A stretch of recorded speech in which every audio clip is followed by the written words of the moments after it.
I'm very happy to introduce Katharin Peter, who is a Social Sciences Data Librarian for the International and Public Affairs Library at the University of Southern California.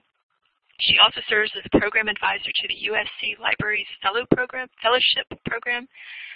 Prior to USC, Katharin spent 7 years as a research analyst and consultant conducting research and data analysis for the National Center for Education Statistics and other government agencies. She has a BA in Sociology and MLIS and a graduate certificate in GIS. Today I'm going to talk about education, data, and statistics. And if you're anything like me at this point in a webinar, you've probably already drifted into another window to check your email, or maybe you're watching a video of a goat on a skateboard. So for my easily distracted kindred spirits, I thought I would just jump right in and look at how one source in particular, the Digest of Education, can help you in working with education researchers. Then we'll look a little bit at the National Center for Education Statistics, the scope of the agency, their website and publications. We'll look at how to find school-specific data or statistics or data on groups of schools, such as school districts. And then we'll look at data for researching education, which is where we'll make that jump from just describing things with statistics to really be able to ask questions from data, such as how well do first-generation students do in college, or what's the value of a college degree. So getting started with our quick win, the Digest of Education Statistics. This is really the best place to start if you're looking for any sort of education statistics. It's also a great place to start if you're new to education data in general. I use it when I'm working with students at USC to help them sort of refine their research topics and to identify specific educational measures that they could use to sort of operationalize their question. So what is the Digest? It's an annual compendium of about 500 tables on every aspect of education. So enrollments, outcomes, homeschooling, libraries, finance, etc. And it's comparable to the Statistical Abstract of the United States, which I think a lot of you are familiar with. But the difference is because this focuses on only one subject, education, the tables in the Digest have a lot more meat and detail than you would generally see in the Statistical Abstract. So I gave you a screenshot here, not really to make any point other than that these tables are packed with data. Each of the tables takes up a whole page. So because of that, unless I do have that print copy on hand, I usually start by going straight to the web version, not this PDF. It can be tough to navigate. And you'll see that in 2000, here's the NCES web version homepage for the Digest. And you can see here that they have a list of tables, they have a full version, and then they have advanced release tables for 2013. For these slides, I just went ahead and used the complete 2012 tables. So here is my example of a vague research topic that we all start with, which is looking at the college experience of African American men. So if I go to the Digest and I have my list of 2012 tables, you can see that they're organized into 7 chapters. And these really give you a good sense as to the areas of interest for NCES, the kinds of data they collect. I have the 3rd chapter expanded. It's the one on post-secondary education. It's the one about college. And within this, you could see already I have to start making some decisions about how I approach my topic. I could look at, direct enrollments, which is when someone goes straight from high school to college versus delaying enrollment. I might look at where these students are enrolled, the types of schools, the degree programs, maybe the outcomes. Do they receive financial aid? How long does it take them to graduate? There are a lot of ways this topic can be quantified, and a lot of students don't yet know what those might be. So just to move on a bit, I open the subsection for enrollment. You can see right here, there's about 60 tables or so, and let's just look at one of these tables. So this is table 263, and it looks at fall enrollment over time. So we have 1976 to 2011. And just to point out that our fall enrollment is in thousands. You always want to make sure you know what units. So this number, 83.9, represents 83,900. And I guess just not to get too much table literacy, but you might notice that this is showing data over time, but these are presented at uneven intervals. 5 years and then 10 years and then annually. And this is not uncommon. And it allows us to look at both long-term and short-term trends in the same table. But you really do want to watch out for it, especially if you plan on graphing or visualizing the data. So here we have our enrollment. And the data are broken out according to race, and then according to race for men and women. There are other variables in this table, lots of rows, but I had to cut them off. So our researcher here can see the enrollments of Black men over time for, I guess, the past 30 years or so. On its own, this really doesn't give us a lot to go with, but if we were to compare this to white or Hispanic men or to Black women, or even just to the total, we could start to get a sense of what the story here might be. So whenever you're working with a table or figure, you really want to make sure you understand what's being presented. And that includes scrolling to the bottom of the table to see any sort of notes on the data. Here you can see we have a pretty detailed note talking about how they collected race, very similar to how it's done in the census, as well as some other definitions that help explain the data. For our purpose, I really wanted to highlight this source note we have here, which shows you where they get the data. So in this case, if we wanted to really dig into this data further, see if there was more data, we could then go to iPads, which we'll look at shortly. So a few librarians, when I talk about the digest, they've told me that they struggle navigating those long lists of table titles, both in the digest and I guess in probably every NCES publication. And if you look closely at these titles, they're actually really formulaic. In general, they start with your primary variable or variables. So here we see total fall enrollment in degree granting institutions. So in this table, every single cell in this table is an enrollment statistic. Here we have the counts, and then here we have the same data presented as percentages. So that's our first variable. Then our second variables are the ones that come after the by. These are your breakout variables.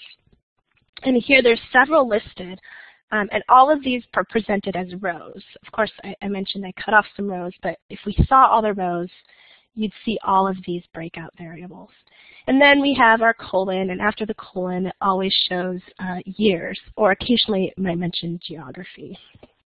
So they're actually pretty formulaic. I think as you start using these, you'll see that they start to make sense, strangely. Just some other quick cautions on digest tables before I move on. This is a table 112, and it's compiled from Common Core data, and it looks at the percentage distribution of students according to where they are enrolled.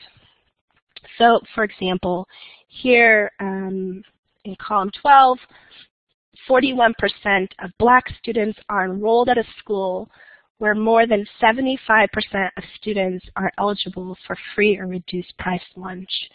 So what does that mean? It means essentially that Black students, Hispanic students, and American Indian students, for the most part, are enrolled at schools with high levels of poverty. And this is a typical row percentage distribution that allows you to easily compare between rows, so Black students versus white students, etc. And columns, in this case, column 9, 10, 11, 12, and 13 should sum to 100% if you were to add up the rows. And they gave us a little cheat row that shows all these 100s. Now this is a pretty standard way to show a percentage distribution, but sometimes in these tables, we'll see these as column percentage distributions. You really want to look out for this because it seems to trip up students. They don't always know how to read the table. So in this table, this is a table from the same data as the other table, The clue that this table is flipped are these 100s as rows. So if we were to look at the 2010 school year in column 11, we could see that 15.5% of students in these traditional schools were Black, compared with 29% of students in charter schools. So you'll notice that instead of comparing between the rows here, I'm comparing between my columns. So this is just another example where they use both columns and row percentages, but for the sake of time, I'm going to skip it. Just be sure to look at the tables closely to make sure you know what's being communicated. In the digest, as I mentioned, I went directly into the tables, but there's also a full version of the digest, which includes some discussion of the tables. And I think that this could be really helpful if you find it difficult to read the tables. If the part where I was describing what was the last 3 tables went over your head, if you're silently hating me right now, you might prefer this full version. And what this includes is this discussion. This is from a different chapter, chapter 5 in the digest. But you can see they talk about the findings, and they link directly to the tables. But so you can start to learn how to talk about these data and how to read these tables.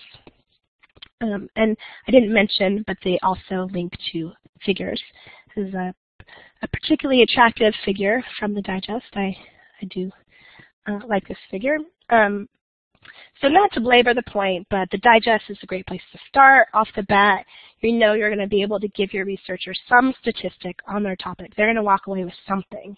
And it's great for starting to familiarize yourself with the terminology and the key measures for education, such as this use of free or reduced price lunch as a proxy for poverty. It's also useful for identifying data sets through the source notes. So moving on, the digest is compiled by the National Center for Education Statistics, NCES, which is one of the research arms of the U.S. Department of Education. And it fulfills a congressional mandate to collect, collate, analyze, and report on complete statistics on the condition of American education. So the research areas include early childhood education, elementary, secondary education. And this includes public schools, private schools, charter schools. It's not just public schools. Post-secondary education, adult education and literacy, as well as how we stack up against other countries, and also libraries. So as you can imagine, there's an overwhelming amount of data that they produce. And in addition to the digest, they have a few other annual publications I wanted to mention. So the condition of education and the indicators of school crime, these are indicator-style publications. So essentially, they provide statistical essays. Both of them are based on data or tables that are also available in the digest. But when you go into one of these, they have a specific story that they've pulled out from the tables. So the condition of education, they cover all these 5 areas of education, looking at different aspects, whereas the indicators of school crime and safety obviously look at crime at school. So what do I mean by an indicator? This is from the first indicator of the school crime and safety. It's indicator 1. And you can see in the column we have about 20 indicators. This is a pretty short publication. And they cover all different aspects of this issue. So fights, fear, discipline, etc. This one, first indicator, is the violent deaths at school, and this is such an important statistic to get right. So I really like directing researchers here because they discuss the findings and they help prevent researchers from maybe making erroneous conclusions, and they link straight to tables and figures as well. So here's, I think, a trend looking at homicides and school-associated violent deaths over time. Let's see what else. Oh, they also compile an annual statistical report on high school dropouts and completions. I think that's pretty self-explanatory. They do another compendium on educational projections. And I think that focuses on enrollments, graduates, expenditures, and teachers. So this is the NCES homepage, and you can find these annual publications through this Publications and Products link in the upper left-hand navigation. You can also do a more general search of their other publications, the ones that aren't the annual reports. You can search by survey or by keyword.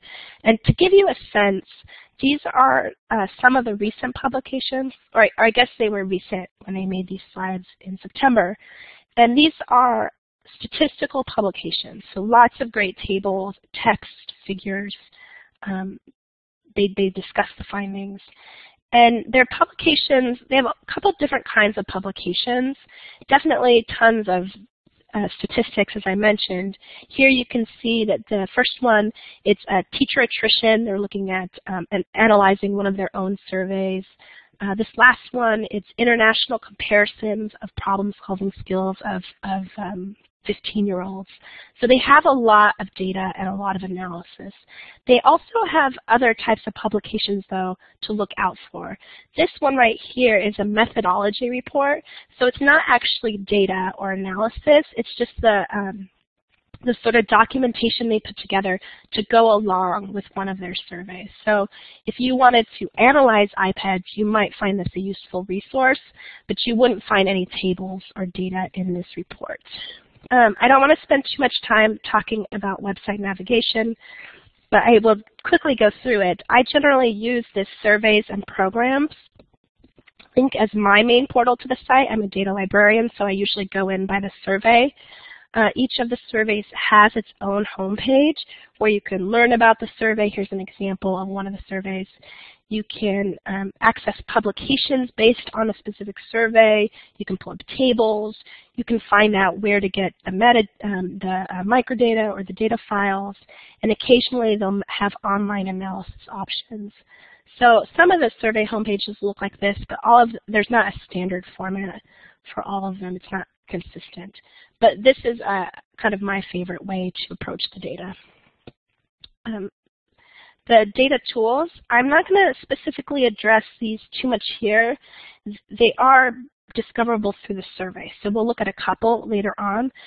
I did want to point out one of these that I have highlighted. It's the distance learning dataset training. This is a bunch of, it seems pretty new. Essentially, it's tutorials that introduce a lot of different topics. They have these broad topics such as the overview of NCES datasets or how to acquire microdata. And then they also have tutorials specific to several of the surveys. I just checked yesterday and they had modules already for about 12 of the surveys, and it looks like they'll be adding more. So if you like learning in this format, this can be a great way to get up to speed on a new survey quite quickly. They have a fast facts section that you might want to check on your own, especially if you're not interested in accessing the actual data sets. They have a school search function. I don't use it that much because it doesn't provide the level of detail that I'm looking for. It's very basic data. We're going to look at a few other sources for finding school-specific data, but you might want to check this out on your own. So schools, where do you go to find school-specific data? So for elementary and secondary school level for public schools, I suggest starting with the State Department of Education. For private schools, it's a little different, but NCES does collect some data. And then at the post-secondary level, for both public and private schools, we can use the iPads survey that is available through NCES. So let's take a look at these quickly. This is the DOE page, the State Department of Ed page that provides a link, or it's the National Department of Ed that provides a link to all the state education departments. And when thinking about what you can expect from the states, the level of detail actually varies from state to state, unfortunately. Here's a shout out to my home state, California, represent. They provide a lot of data, including accountability data. You can see some of it mentioned here and here. So test data, dropouts, as well as other measures such as student, staff, and finance data, which would be the student to staff ratio, the race ethnicity, free lunch eligibility, teacher qualifications, and salaries. And these types of data that I just mentioned should be readily available for specific schools and for school districts, and probably at the county level as well. California also has a lot of additional data. You can see here this site just has tons of stuff, but the measures that I mentioned just now should be findable for all states. Here we have the North Carolina page. I cropped off some of their data sources at the bottom, but you can see that they provide that same accountability and performance data that I just mentioned. I also wanted to highlight this report card link. Lots of states use this terminology, so if you find yourself coming up short finding data on your state or from your state, do look for report card or school accountability report card. Sometimes some of the states, I noticed that they have a separate site for their report card that's not the Department of Ed site. And most of the states that I've had cause to look into, which have only been about 10, had additional data points on their state's Department of Ed, but there was one state, and I can't remember which one it was, that I was recently helping a student with, where we were only able to locate these required report card data. So you're really going to have to look around. Now, NCES does have a database or a data set that they collect on public schools. It's called the Common Core data, and it shouldn't be confused with the Common Core state standards that refers to something else. And this data set is the source for the digest tables we looked at earlier that had data on free lunch and charter schools. That annual high school dropout report is also based on these data.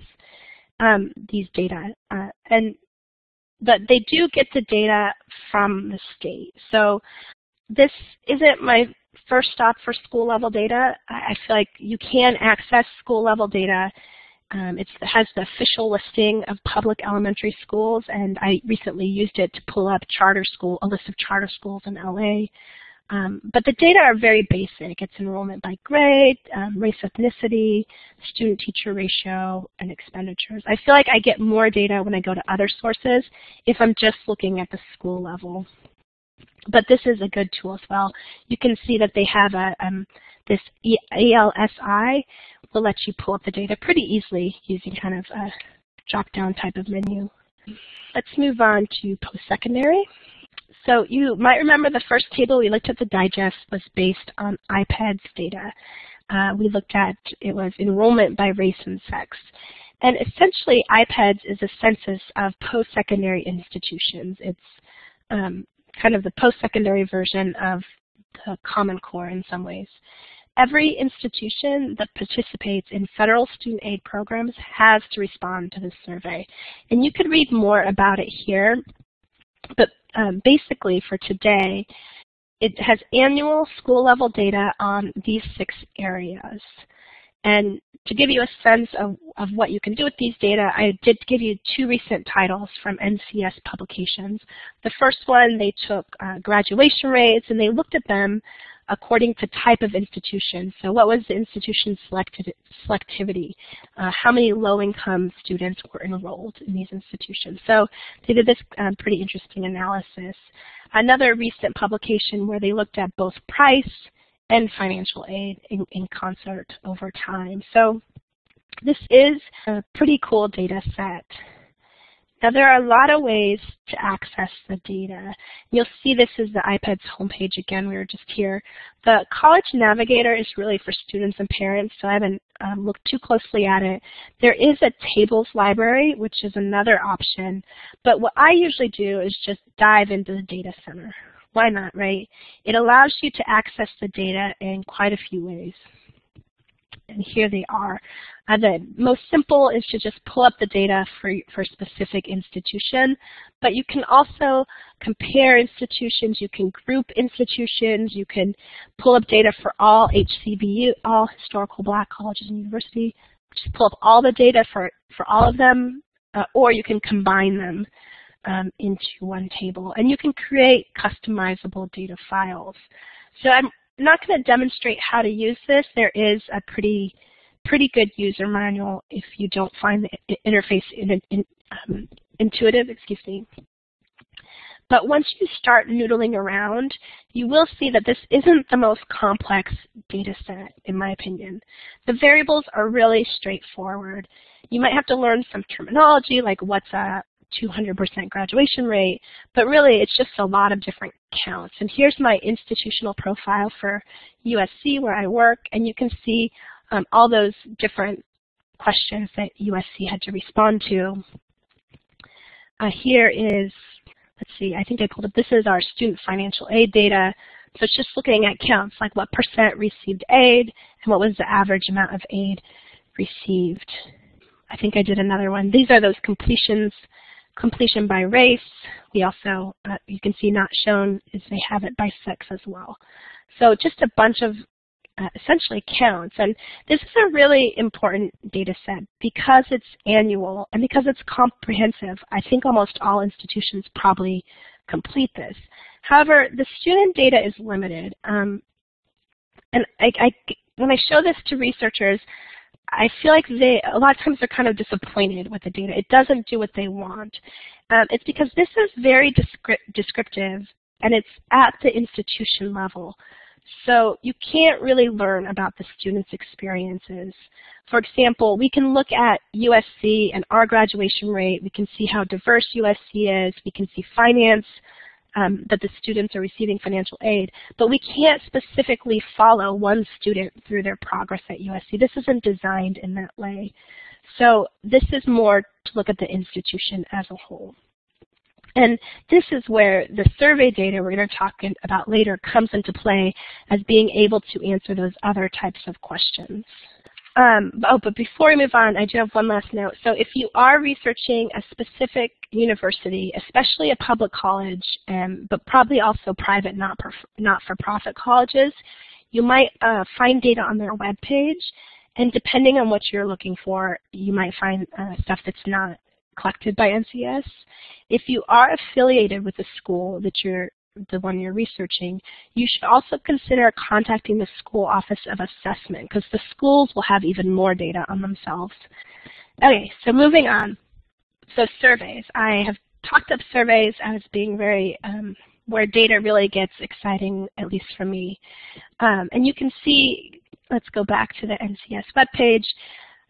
This is the survey and program link that I mentioned before. We were just in the iPad survey.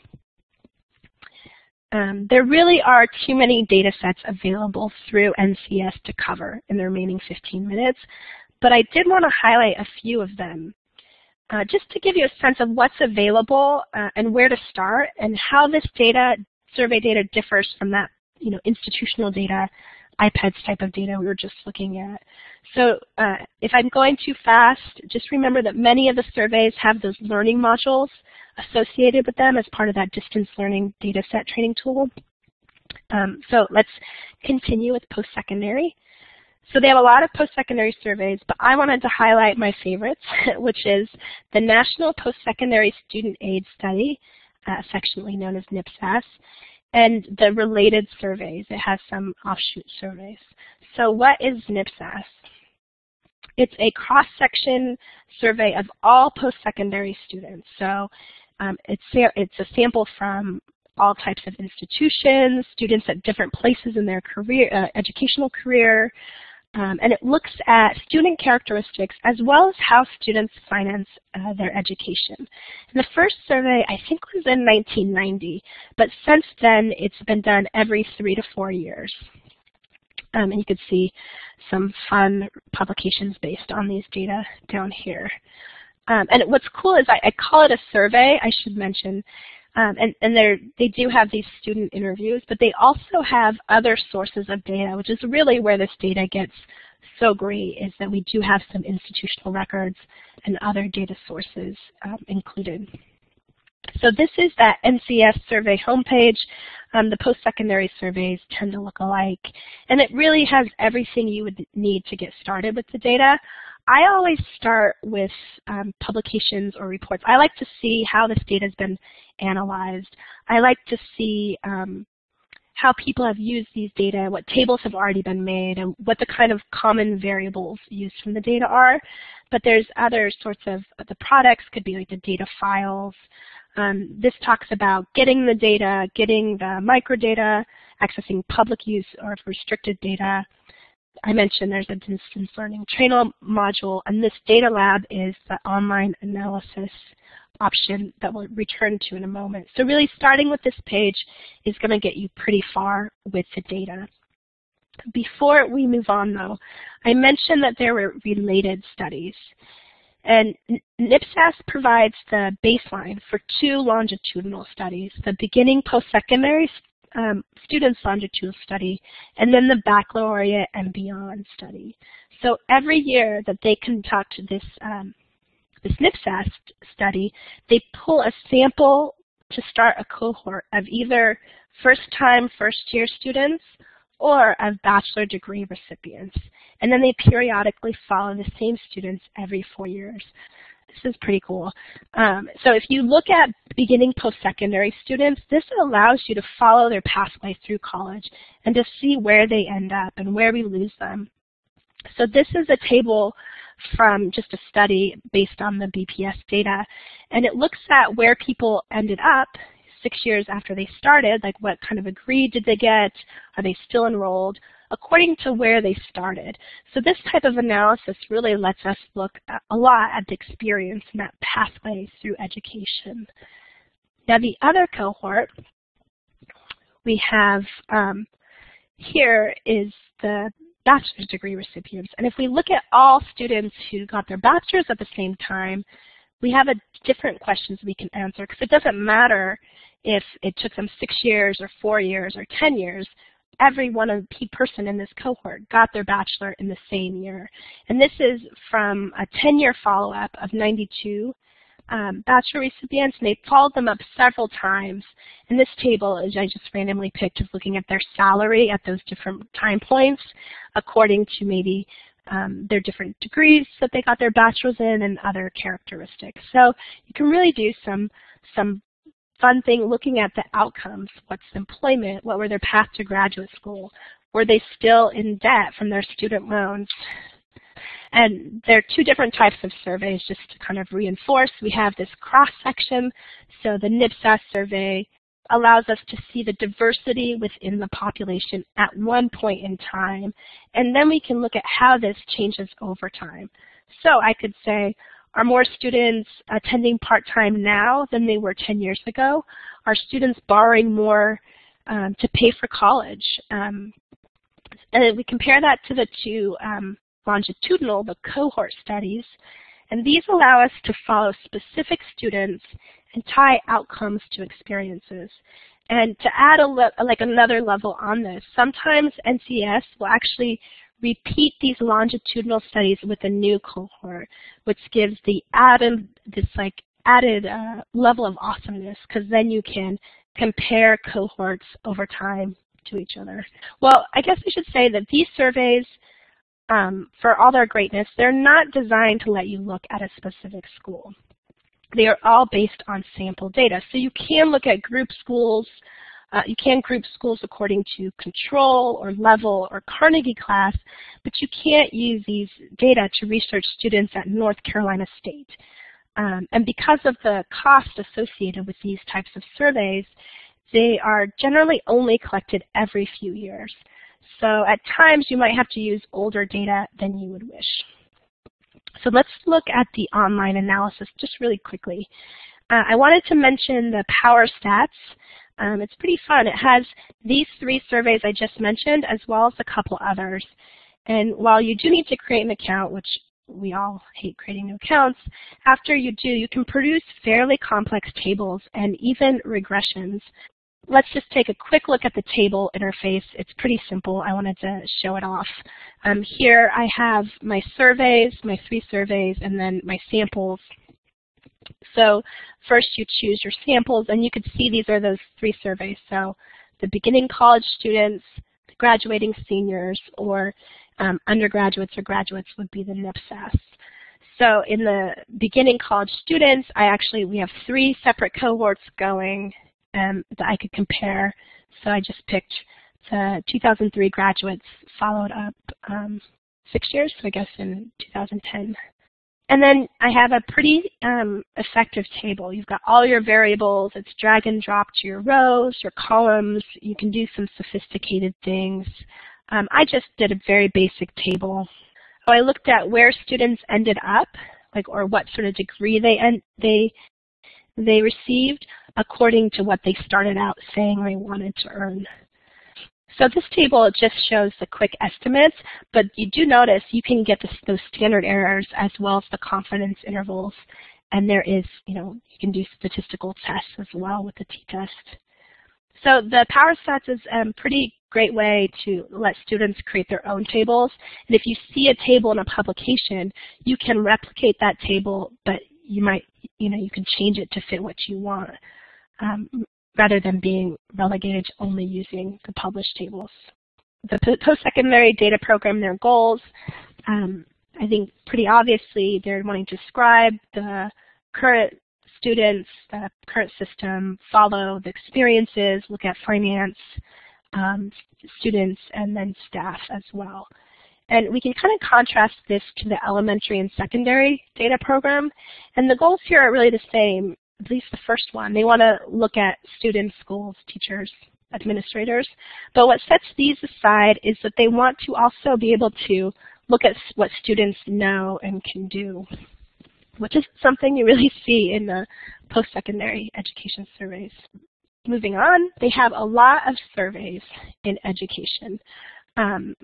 Just the first ones, right, we've got these school and staffing survey. This is a contextual survey. It's looking at elementary and secondary schools. And they give the surveys to teachers, principals, and administrators. And it really looks at teacher experience, teacher demand, teacher compensation, and retention. This one is self-explanatory. It's used in the indicators of school crime. I think I mentioned the private school survey already. They also have these longitudinal studies here, which are those cohorts. So these work very similar to the beginning post-secondary student survey, following them up over time. I do want to give a little bit more information about the National Assessment of Education Progress. It's referred to as NAPE. This is where we get to that what do students know aspect. And it provides results on subject matter achievement. So these are assessments conducted periodically in math and science and reading, and I think about 8 different subject areas, U.S. history, geography. And the results are based on representative samples of students in the 4th grade, the 8th grade, and the 12th grade. They do not provide scores for individual students or schools. So when the NAPE results are reported, they actually become part of the nation's report card, which you probably have heard of. And you can explore this data it's pretty easy to explore through the NCES website, or you can go to the nationsreportcard.gov. Just keep in mind that the data is really at the state and national level for the most part. If you wanted any sort of school or district performance data, you wouldn't get the NAPE data there. You would have to use some other sort of measures, so starting with your State Department of Ed. Okay, so a couple more slides. The International Activities Program. This is probably one of the most fun set of surveys that the NCES does, and this is just cross-national studies to assess reading literacy, math, and science, as well as basic skills and competencies for adults. So to keep in mind that these exist, there's a bunch of different surveys as part of the program, and they're pretty easy to analyze or to access both ready-made data as well as to get some more data. So it's pretty fun. It's a pretty fun program. So in wrapping up, I really wanted, I guess the biggest takeaway is just remember to start with the digest. It should be your first step. The digest and then the other publications by NCES. They do a lot of great reports. But I wanted to kind of talk about, we have this like the different types of research you might have. You might have something that's where you want to assess or describe a specific school or initiative. And that is when you will need that school-specific data. And the types of data you can find are going to be very limited, but you'll have student characteristics, you'll have outcome data, and then you'll have finance data. So I talked about where you would go for these, but really your analysis level could be schools at the school level, although you might aggregate the data as well. So this would be those IPEDs, the Common Core, etc. More compelling, to me at least, would be to do where you actually have a research question or topic. And this is where, I mean, your interest might be your own school. I might care about students who work while they're at USC, but if I change this to be a broader topic that's looking at just college students who work, then I could really start digging in. I'll have much more data available to me, such as the NCES survey data, or even just going to the published research. We're all librarians, right? Don't forget to search the article databases. And I guess I should mention, if I haven't yet, that NCES has a lot of great educational surveys. They aren't the only people who collect education data. So be sure to do that literature search. For example, UCLA, they have a Higher Education Research Institute, and they do both an undergraduate survey and a faculty survey. Another data point I used recently was this national survey on student engagement, and it's done by, it's a Center for Post-Secondary Research in Indiana. So there are other surveys besides NCES. Don't forget your research. And then lastly, I didn't really talk about here, but another question I get a lot is people wanting more contextual data, especially people looking at elementary schools. I noticed they want to be able to look at the neighborhood surrounding it, and that would be where you would go to those population sources such as the census, which were not discovered here. We are librarians, so I thought I would mention the nerd sources that I never mentioned to students. And I just wanted to share this one, which is they have a bibliography search tool, so you can pull up articles based on specific surveys. For example, these are some recent articles based on NIPSAS, and these are journal articles or dissertations, so not those NCES reports. So this is a good librarian-approved tool. And the last source I want to mention, and this is really for those data nerds out there, this is the NCES Handbook of Survey Methods, and I think it's from 2011, yeah, 2011. And this is interesting. They compiled this. It has a chapter for each survey. Here's that Common Core. And they really talk about how they obtain the data, how they prepare it. And the point of this handbook is to provide what you need, all the information necessary for you as a researcher to know if this is suitable as a source for your research. So it really focuses on the survey design, data collection, data processing. So those were just my nerd sources for librarians. Oh, we have a couple more questions coming in. Effect of music and art programs on education from a statistical data perspective? Oh, interesting. There is a data archive that looks at the CPanda data archive? CPanda! Right. I know that they have a director in the room right now. I actually worked on an arts education analysis of a survey, but it was a local survey. That there might be something in some of the, maybe in those, even the schools and staffing survey might mention if they have those programs. I would have to look and see which survey might have something, but definitely starting just to see who even has those programs anymore would probably be my first step. I kind of want to look at all these right now, all these questions. Yeah, and Bovary, who answered, is the director of that program. So if you have questions, we can put you in touch with him. He was saying that NEA has done a survey of those programs. There's one more question that got lost up here. Is a good place to look for data about federal programs such as Title IX or No Child Left Behind?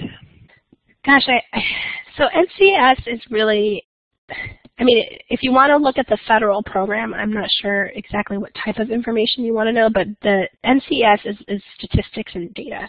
So if you want to analyze and say, has No Child Left Behind been effective? Yes, go to NCES, look at their data, and see if you think it's been effective. But if you want to know about the program, I would start with the government page for the program. And that wouldn't be on NCES. They're really like focusing on the statistics and data. So maybe starting with the Department of Ed's broader site, the ed.gov. Thank you very much, Katharin. This was fantastic. Again, if you all have any questions, please feel free to email Katharin. She's a wonderful person to get to know.